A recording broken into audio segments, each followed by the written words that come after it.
وبركاته. بسم الله الحمد لله.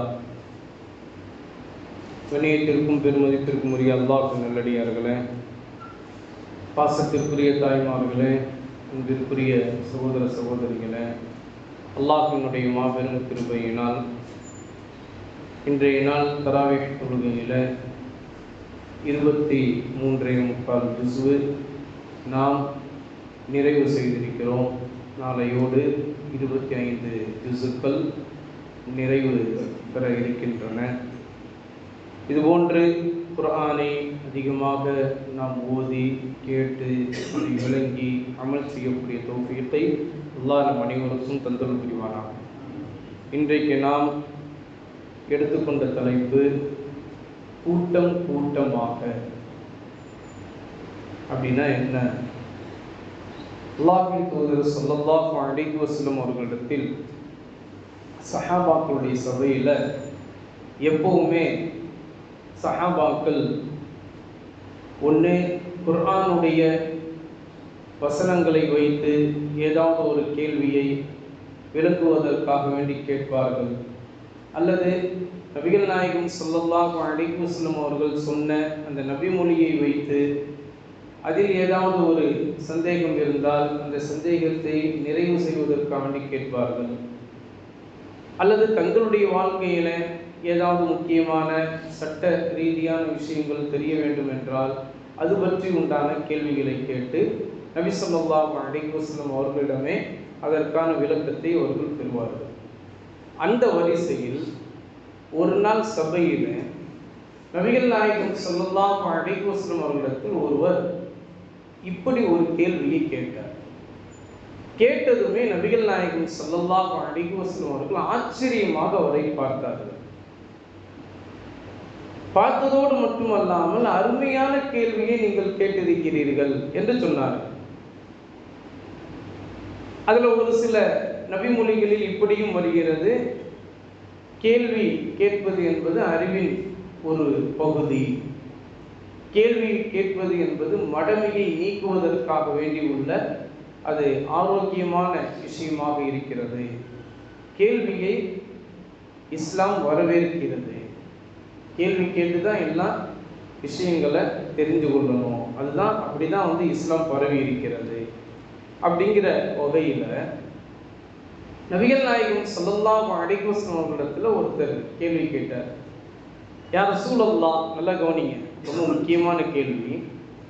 யா ரசூலல்லாஹ் ஸல்லல்லாஹு அலைஹி வஸல்லம், அல்லாஹ் தஆலா குர்ஆன்ல 2 வசனங்களை ஒன்றன் பின் ஒன்றாக அல்லாஹ் தஆலா கூறி காட்டுகிறார். அந்த வசனங்களிலிருந்து எனக்கு முதல் வசனம் எனக்கு புரிகின்றது, 2வது வசனம் எனக்கு புரியவில்லை அப்படின்னு சொன்னார்.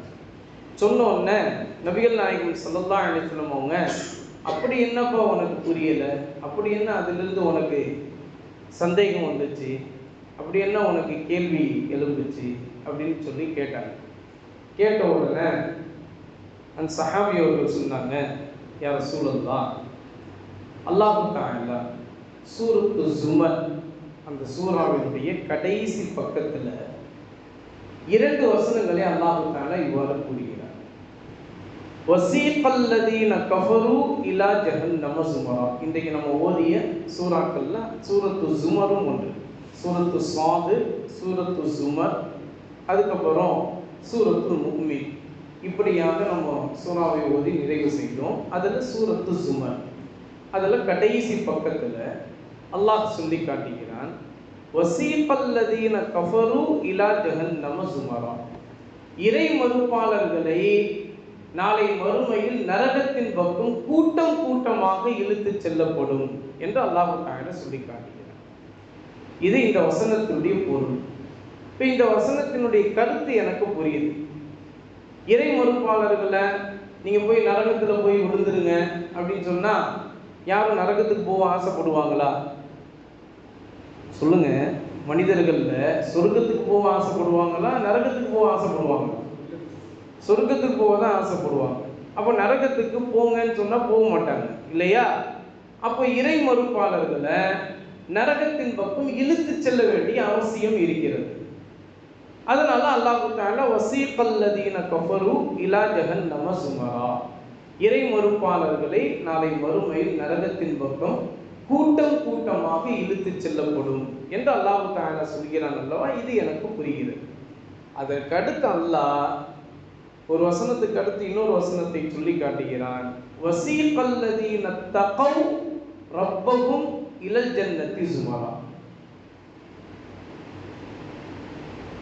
இரையச்சம் உடையவர்களை நாளை மறுமையில் சொர்க்கத்தின் பக்கம் கூட்டம் கூட்டமாக இழுத்து செல்லப்படும் என்று அல்லாஹ் தஆலா சொல்கிறான். இரையச்சம் உடையவர்களை, யார் அல்லாஹ்வை அஞ்சி நடக்கக்கூடியவங்களை நாளை மறுமையில் சொர்க்கத்தின் பக்கம் கூட்டம் கூட்டமாக இழுத்து செல்லப்படும் என்று அல்லாஹ் தஆலா சொல்கிறான். இந்த வசனத்தினுடைய கருத்து மட்டும் எனக்கு புரியல. ஏன்னா நாளை மறுமையில் அல்லாஹ் நம்மளை எல்லாத்தையும் பார்த்து நீங்க எல்லாம் சொர்க்கவாதி, நீங்க சொர்க்கத்துக்கு போங்க அப்படின்னு சொன்னா நம்மள என்னங்க செய்வோம்? பாஞ்சு ஓடிய மாட்டோம், பாஞ்சு போய் விழுந்துருவோம்ல. இழுத்து செல்லணுங்கிற அவசியம் இருக்குதா? இழுத்து செல்ல வேண்டிய அவசியமே இல்லையே. நீங்க எல்லாம் சொர்க்கவாதி, நீங்க எல்லாம் சொர்க்கத்துக்கு போங்க அப்படின்னு அல்லாஹ் தஆலா சொன்ன அடுத்த நிமிஷத்துல நம்ம என்ன செஞ்சிருப்போம்? சொர்க்கத்துல போய் விழுந்திருப்போம், பாஞ்சு போய் விழுந்துருவோம் இல்லைங்களா? அப்படி இருக்கும்போது இழுத்து செல்ல வேண்டிய அவசியமே இல்லையே யா ரசூலுல்லாஹ் ஸல்லல்லாஹு அலைஹி வஸல்லம். ஆனா அல்லாஹ் சொர்க்கத்தின் பக்கம் நாளை மறுமையில இரையச்சம் உடையவர்களை கூட்டம் கூட்டமாக இழுத்து செல்லப்படும் அப்படின்னு சொல்றாங்க.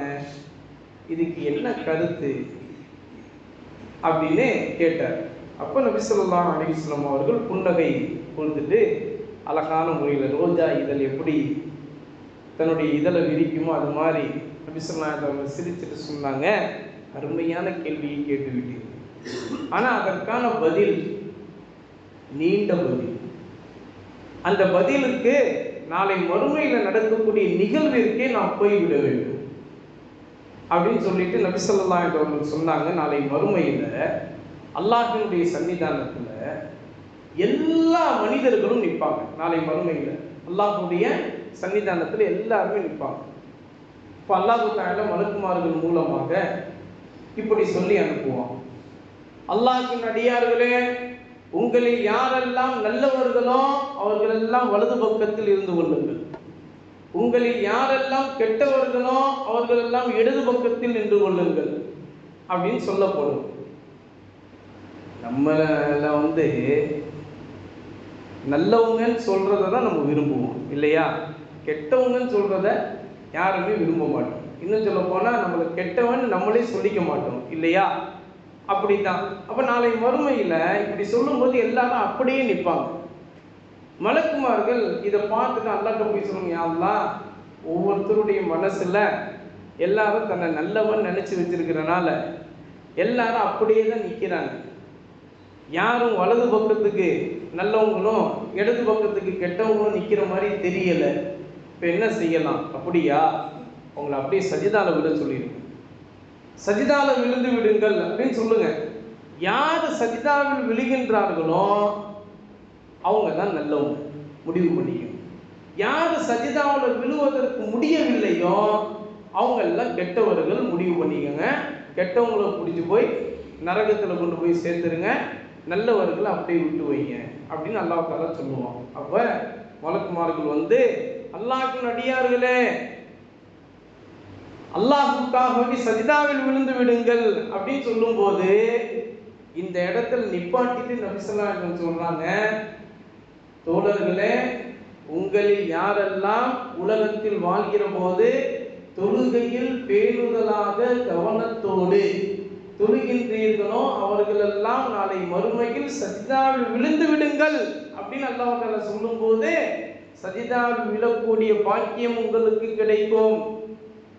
யாரெல்லாம் தொழுகையில் கவனமாக பேணுதலாக இல்லையோ நாளை மறுமையில் சஜிதாவில் விழுந்து விடுங்கள் என்று சொல்கிற போது யௌம யுக்ஷஃபு அன் சாக்கின் வ யுதஊன இலா ஸுஜூதி ஃபலா யஸ்ததீஊன், சஜிதாவில் விழுந்து விடுங்கள் என்று சொல்கிற போது கெண்டை காலெல்லாம்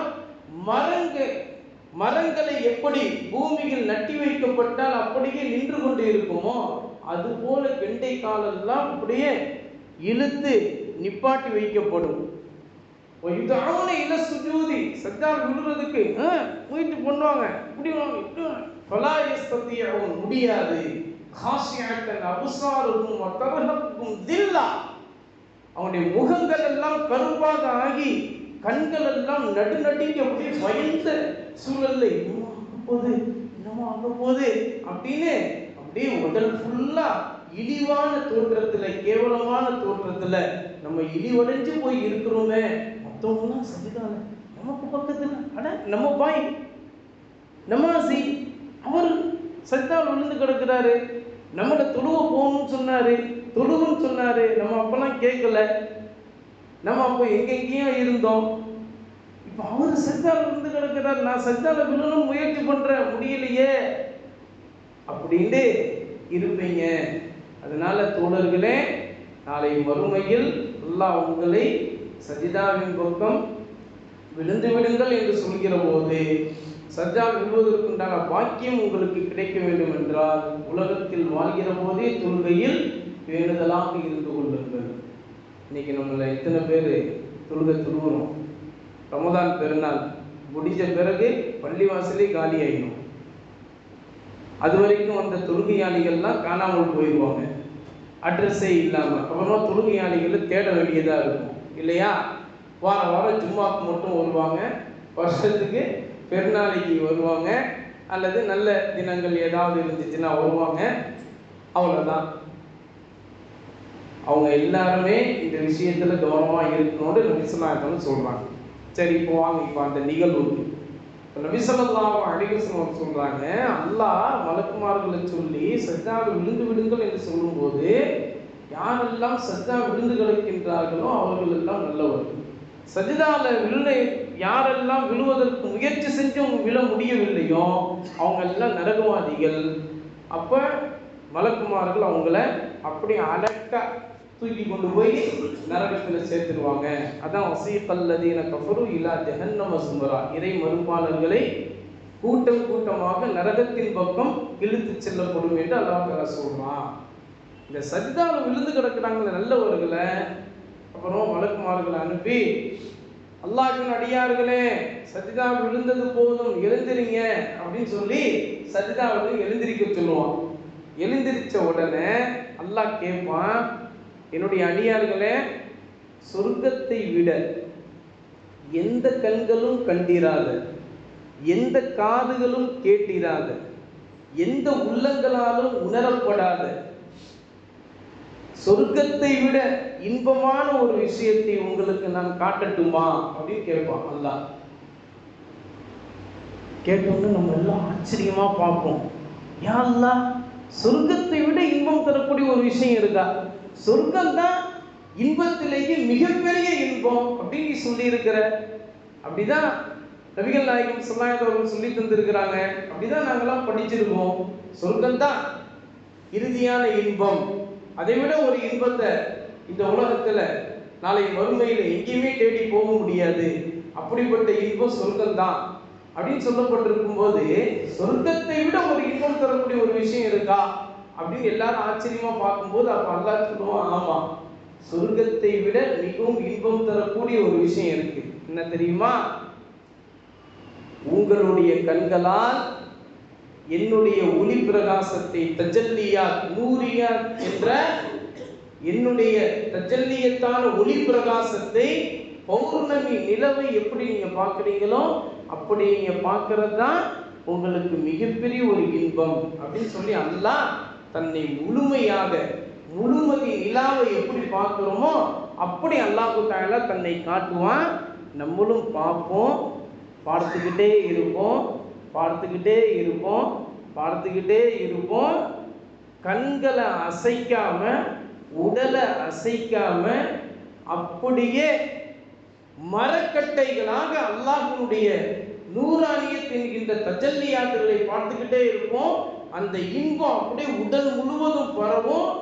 கண்கள் அப்படியே இருக்கும், பார்த்துக்கிட்டே இருக்கும், பார்த்துக்கிட்டே இருக்கும். அப்போ மலக்குமார்கள் போய் சொல்லுவாங்க, அல்லாஹ் உன்னுடைய அழகை பார்த்து உன்னுடைய அடியார்கள் கண்கள் கூட அப்படி கண்ணை இமைக்காம அப்படியே கண் கொட்டாம பார்த்துக்கிட்டு இருக்காங்க, மரக்கட்டைகளாக இருக்கிறாங்க அப்படின்னு சொல்லும்போது அப்ப அல்லாஹ் சொல்லுவான், நீங்க அவங்கள்ட்ட போய் சுப செய்தி சொல்லுங்க, நீங்க எல்லாம் சொர்க்கவாதிகள், சொர்க்கத்துக்கு போங்கன்னு சொல்லுங்க அப்படின்னு சொல்லி அல்லாஹ் தஆலா மலக்குமார்களை சொல்லி அனுப்புவான். மலக்குமார்கள் வந்து சொல்லுவாங்க, அல்லாஹ்வின் அடியார்களே, உங்களுக்கு சொர்க்கம் நிச்சயமாகிவிட்டது, இதோ உங்களுடைய சொர்க்கம், போய் சொர்க்கத்தில் நுழைந்து கொள்ளுங்கள் அப்படின்னு சொல்லும் போது எல்லாரும் அப்படியே தான் பார்த்துக்கிட்டு இருக்கோம். அல்லாஹ்வுடைய தஜல்லியாத் கொஞ்சம் கூட கண் கொட்டாம, உடலையும் அசைக்காம, திரும்பியும் பார்க்காம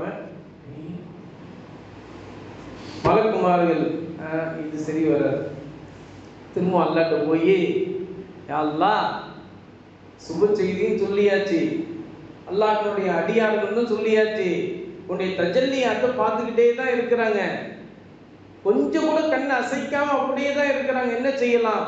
அப்படியா, உஸ்லிஃபத்தில் ஜன்னத்து லில் முத்தகீன், என்னுடைய நல்லடியார்கள் இருக்கின்ற இடத்திற்கு சொர்க்கத்தையே கொண்டு வந்து நெருக்கமாக்கி ஆக்கிவிடு, சொர்க்கத்தையே பக்கத்துல கொண்டு வந்து அல்லாஹ் தஆலா நிப்பாட்டிடுவான். உஸ்லிஃபத்தில் ஜன்னத்து லில் முத்தகீன், சொர்க்கமே பக்கத்துல வந்து நிற்கும், பக்கத்துல வந்து இருக்கும். நம்ம சொர்க்கத்துல எந்த இடத்துல இருக்க போறோமோ அதெல்லாம் நம்ம பக்கத்துல வந்து இருக்கும். அப்ப எல்லாரும் அசைஞ்சிருவோமா? இல்ல, அல்லாஹ்வுடைய தஜல்லியாத்தினுடைய இன்பத்துல அப்படியே மூழ்கி கிடைப்போம்.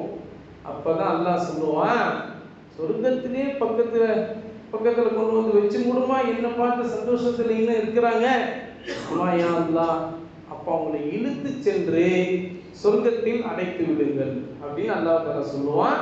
அப்பதான் மலக்குமார்கள்லாம், டேய் வா, நீ சொர்க்கவாதி தான், சொர்க்கத்துல போய் அல்லாஹ்வை பார்த்துங்க, இங்கேயே பார்க்கணும்னு பார்த்து ரசிச்சிருக்கணும் அப்படின்னு ஆசைப்படாத, சொர்க்கத்துல போய் பாரு அப்படின்னு சொல்லி இழுத்துட்டு கொண்டு போய் சொர்க்கத்துல சேர்ப்பாங்க. அதைத்தான் அல்லாஹ் தஆலா வஸீகல்லதீன தகவ் ரப்பஹும் இலல் ஜன்னதி ஸுமரா, அல்லாஹ் தஆலா நாளை மறுமையில இறையச்சமுள்ள அடியார்களை கூட்டம் கூட்டமாக இழுத்து செல்லப்படும் என்று அல்லாஹ் தஆலா அந்த வசனத்தில் கூறி காட்டுகிறார் அப்படின்னு நபி ஸல்லல்லாஹு அலைஹி அவர்கள் சொன்னதுமே சஹாபாக்கள்லாம் கண்களிலிருந்து ஆனந்த கண்ணீர் வடித்து, யா ரசூலல்லாஹ், எங்களுடைய வாழ்க்கையில் தொழுகையை பேணுதலாக நாங்கள் தொழுது வருகிறோம், அதற்கு நீங்களே சாட்சி என்று நபி ஸல்லல்லாஹு அலைஹி அவர்களிடத்தில் சொன்னதாக ஹதீஸுடைய ஏடுகளிலே பதிவு செய்யப்பட்டிருக்கிறது. உங்களில் யாருக்கெல்லாம் வந்து சொர்க்கம் வேணுமோ, யாருக்கெல்லாம் நாளை மறுமையில சஜ்ஜாவில் விழுந்து விடுங்கள் என்று சொல்லும்போது சஜ்ஜாவில் விழுவதற்கு உண்டான சக்தி உங்களுக்கு வேண்டுமோ, வாழ்க்கையில தொழுகையை நம்ம என்ன செய்யக்கூடாதுங்க, விட்டு விடவே கூடாது. விட்டு விடலாமா? கலா செய்து தொழுதுடலாமா? தொழுவக்கூடாது. அதாவாகவே எல்லா தொழுகையும் தொழுவணும். இன்ஷா அல்லாஹ் அப்படி தொழுவலாமா? அதைத்தான் அல்லாஹ் தஆலா கூட்டம் கூட்டமாக அவர்களை இழுத்து செல்லப்படும் என்று சொல்லி காட்டுகிறான். எனவே அப்படிப்பட்ட நல்லடியார்களுடைய கூட்டத்தில் அல்லாஹ் நம் அனைவரையும் சேர்த்தருள் புரிவானாக.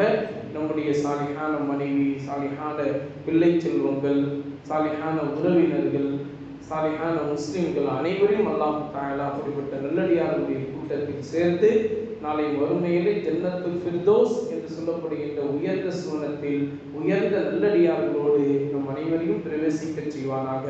வாழ்நாள் முழுவதும் தொழுகையில் பேணுதல் உள்ளவர்களாக, தொழுகையை இமாம் ஜமாஅத்தோடு தொழக்கூடிய பாக்கியம் பெற்றவர்களாக அல்லாஹ் நம்மையும் நம்முடைய சந்ததியினர்களையும் அல்லாஹ் தஆலா ஆக்கி அருள் புரிவானாக.